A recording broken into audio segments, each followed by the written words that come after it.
Hello and welcome to the short Vort on Parsha Shoftim from Revii to Chamishi. This week's Parsha in Revii, we talk about the Kohanim and their service, and it describes the Kohanim as Leviim, not as Kohanim. Rav Shamshin Rafal Hirsch asks why here and in other places are Kohanim referred to as Leviim and not just Kohanim.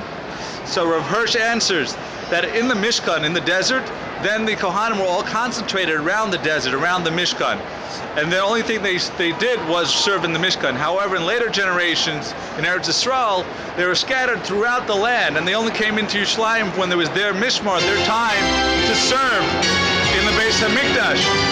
But the rest of the time, they acted in the role of Leviim, that they were teachers of Torah.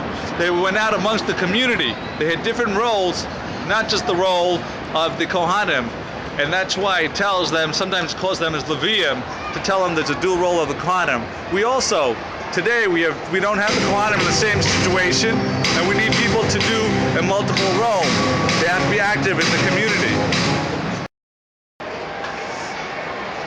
A father once brought his son to visit an Adam Gadol, and after they talked for a few minutes, the Adam Gadol asked the boy, "Are you a baseball fan?" And the boy said yes.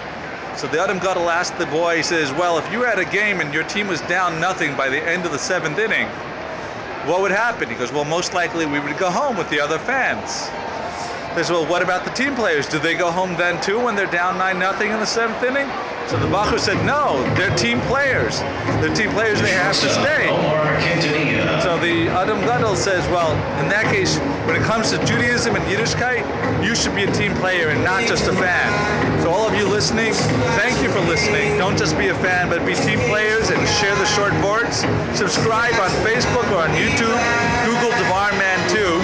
Thank you for listening. Have a wonderful week and a wonderful Shabbos.